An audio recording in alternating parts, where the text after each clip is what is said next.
welcome back to the channel, everybody. Appreciate you guys coming back. In this video we got a special treat. This Bigfoot encounter involves the police on two separate nights. The first night, a group of a few young men were hanging out over by the road doing whatever they were doing over there, and well, I guess they weren't just hanging out, they were driving by, to be honest with you, and I guess they saw a creature, and I'll show you that spot. They went to the police, told the police what was going on. The police went back, saw the creature on the first night. Then again, on the second night, the creature showed up. The police went out there. I have an interview that I found with the police officer that was there. Also, I found an interview with the young men that were there on the first night when they ran into the creature. So I got that for you also. So let's check it out. This is a crazy story because, you know, the police were involved. The police themselves saw this creature. Can't wait to tell you this story. Remember, if you guys like the video, hit that like button for me. Appreciate it. I'm definitely a believer.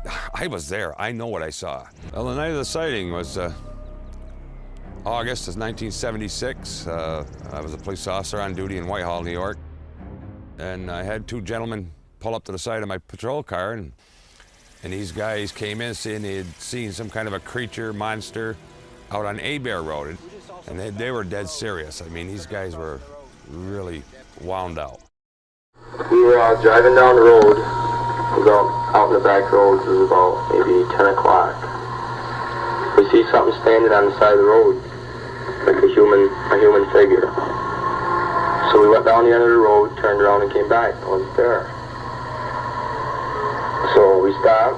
We heard like a screaming noise from a pig or a lady. So we took off up top of the hill and locked all the doors on the truck. Then we had a gun. I loaded the gun, I rolled my window down, and put the gun right out the window. We're watching the same area that we had seen. Sometime in the time we went up the road, turned around, and crossed the road because they come running right up the side of the truck, wherever it was, from the other side of the road on the driver's side.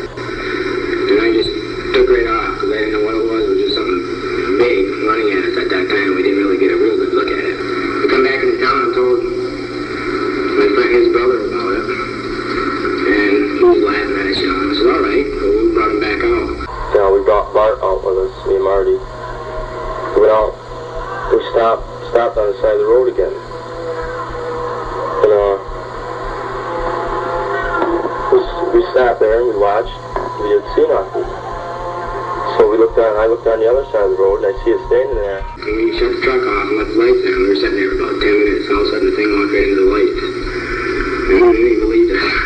And so we sat there for a few seconds and looked at it, and then we just took right off because it sort of like, you know, scared us a little bit.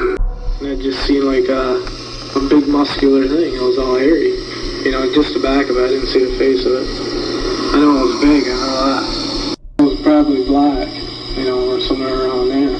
Black and brown. You know, it wasn't no bear, that's for sure. Because a bear don't walk like that. Okay, so right here is Abair Road where those young gentlemen had their encounter with that creature, and that actually was right here. Right here is where they had that. This is where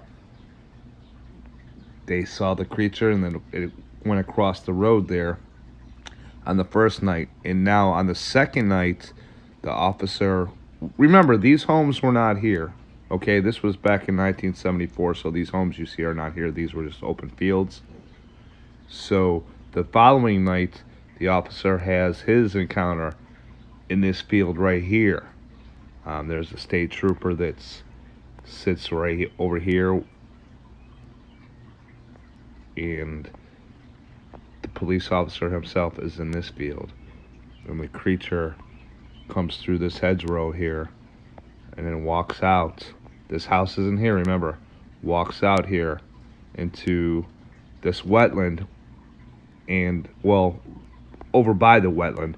And the officer over on this side of the wetland over here puts a spotlight on him, and I won't tell you anymore. The next part of this video is going to be the second night when the officer who was off duty saw the creature right here in this field himself. Mr. Fox was who we call him. He didn't want his name mentioned, but being a New York State trooper, he called me up that night. It was my night being off duty. And he asked me if I wanted to come out and see if we could see what everybody had seen the night before, because he'd heard about it through the troopers that were there that night. And I said, sure. It was after midnight when we got out here, and the state trooper was up in the top field. He was probably 50 yards out in the field, and it had been cut by the farmers. And he was probably back 100 feet from his side of the hedgerow.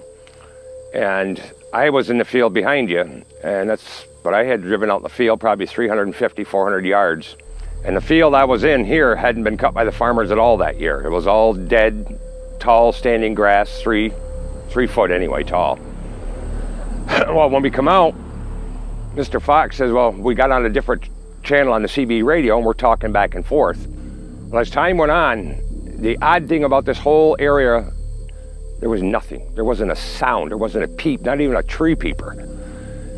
And Mr. Fox come out and he says, did you hear that? Did you hear that? And I says, no, I didn't hear nothing. So now I'm out of my car. When I got out in the field, first thing I did was take my dome light out so I could keep my door open in case I had to hurry up and get in. I didn't want to be able to be seen. It was pitch black out there. And all of a sudden, down that way, every once in a while I could hear not a twig break, but a good sized branch or small limb snap, crack, and it'd be quiet for a while. But you could tell the thing was moving up to this point on this corner. And as time went on, we're talking back and forth. Next thing I know, Mr. Fox, he says, Brian, oh my God, what the is it? I'm getting the hell out of here. And he did. Time went on, and I had flashed the field with my spotlight, and I hadn't seen nothing when I first got here. And it was wide open field with tall grass. And I started hearing this weird noise, a whooshing noise. By then, now I've got my handgun in my hand. It's .357 Magnum, had it in my hand. And this whooshing noise, all the way I always describe it is like a person wearing corduroy pants and their thighs rubbing together. It's start and stop, start and stop. And then I realized whatever it is getting closer. And I turned the spotlight on, and I did. And I'm looking at something that don't exist, yet there it is. What the hell am I looking at? And I was completely overwhelmed with, when they say your life flashing before your eyes, honest to God, it did. I had a bazillion thoughts that quick. I got the light on it, and it brought its hands up, not paws. It had hands, no claws, hands, and did this. And the eyes were, I always said, about the size of a mayonnaise jar cover. When it brought its hands up, it let out such a deep tone from the belly up, guttural, you could say roar, scream. You could feel that coming at you. I figured it came across the field wondering who I was, what I was, and what the hell was I doing here.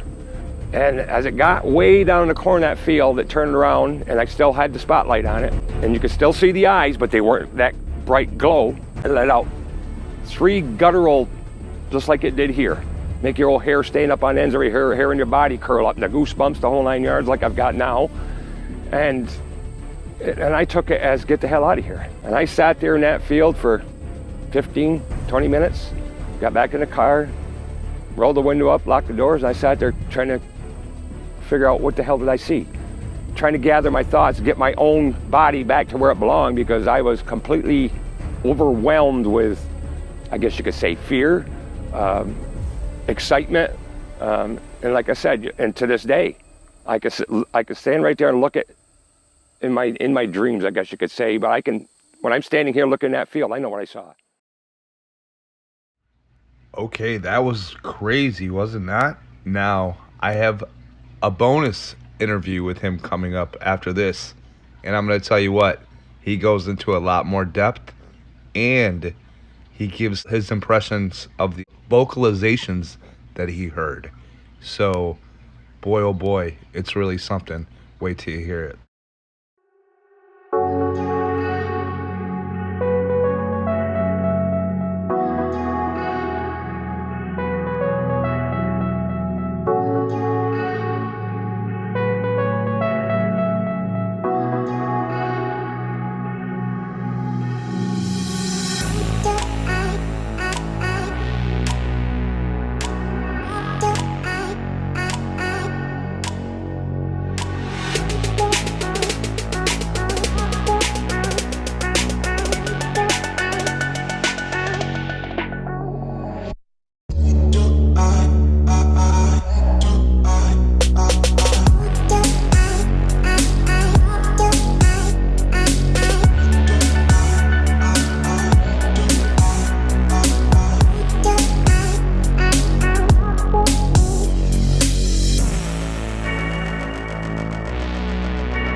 this house wasn't here. This is where the state trooper, this was a farmer's field that they kept plowed and everything. And hey, the state trooper was sitting roughly where that white bucket is right there on top of that well thing. That's where the state trooper was sitting watching this hedgerow. Okay. He was on this side.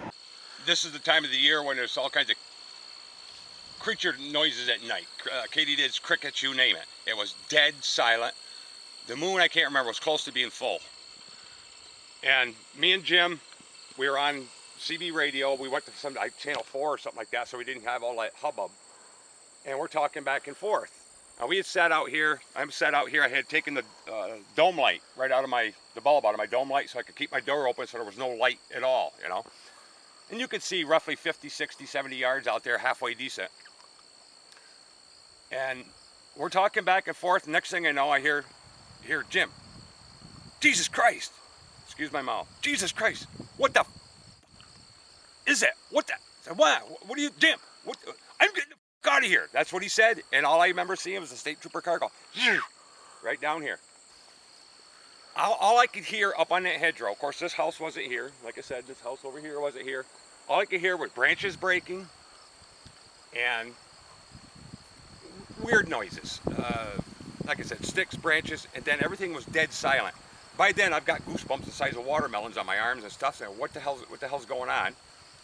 And like I said, the grass was up to here, and all I could hear was this whooshing noise. And the way I explained it was like a heavy person wearing corduroy pants, walking with their thighs rubbing together. Whoosh, whoosh. That's all I could hear. And I've got my spotlight in my right hand. I got my handgun out. I've got my door open. And it stopped, it start, it stopped, it start. And then all of a sudden it's getting louder.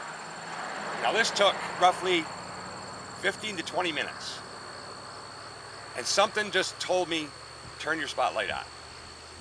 Roughly 30 feet off to my right, in front of my car, this thing is standing there. It would be in this little swampy area right here, but closer to the edge where it's cut. And you got to realize this has gotten wider over the years, so on and so forth. It was 99% hay, like I said. The grass was up to here on me. I get goosebumps again every time I go through this, because all I could tell you is what I saw was a creature that was 7 to 8 foot tall.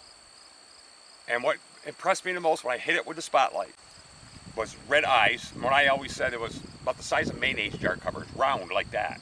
It just brought what it looked to me like hands up like this and let out one hell of a deep from the gut.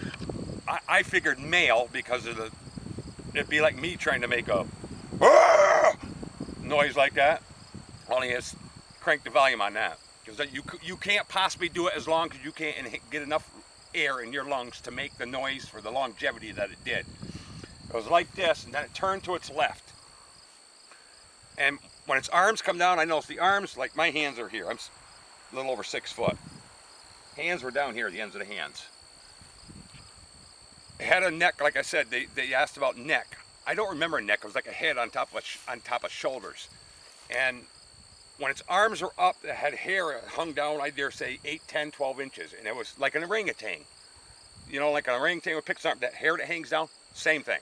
Oh yeah, it was human-like, dark colored hair. Like, to me, I have to say it would be a dark red, almost black. And when it turned to go away, I can still see it. It's like the hair is coming in this way, and you could see clay, like leaves, twigs, like it had been nesting, laying something, because this area just over top of them trees right here at the end of this field goes right down to the Ponty River. It's thick, heavy clay. I started going across the field. That was on one of these, but this thing was covering 5, 6 foot. We'd have to run to keep up with it. Fast walk, like a horse who can gallop or run, same thing. It went into that corner right down there, and I'll bet it didn't take it less than a minute to get there. And when it got down there, and I'm sitting here scratching my head, because I've seen something, I've experienced something that don't exist, and I've been asked why I didn't shoot, because it'd be like him putting on a suit and coming up. You still got that in your, when they say your life flashing before your eyes, believe you me, my childhood, things that happened in my young adulthood, everything's just that quick. I wanted to shoot, but I couldn't shoot. Did I feel hostility? No, because from where that trooper was parked, which is what, 200 plus yards up there, to here, he could have went any place in between.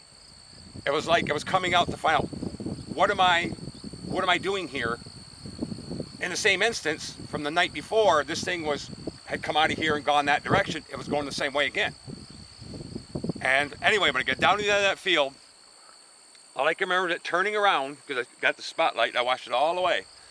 And it did one of these, "Arr! Arr! Arr!" Okay, first of all, I would like to give credit to those 3 wonderful interviewers. The first one with the young gentleman was from a gentleman named Bill Brann. He is a Sasquatch investigator up in that area. The second one was from a YouTube page called Small Town Monsters, and that was that first Officer Gosselin interview. And then finally, that last interview was from an investigator named DB Hall. And he has a YouTube page. I'll leave a link for that. And he also has a website called treeknockers.com. So you guys make sure to check that out. And also go to his page and you can see the whole complete interview. You could watch it, not just listen to it. All right, so I hope you guys enjoyed the video. I really do. That one was something else. I'll tell you, when the police are involved, who are trained to be witnesses and pay attention and detail and all that other stuff, then you really have to think, man, this thing probably really is real. So I hope you guys enjoyed the video. If you did, hit that like button. If you're new, think about hitting that subscribe button, all that good stuff. So until next time, remember, where there's a Willstar, there's a way. We'll see you later.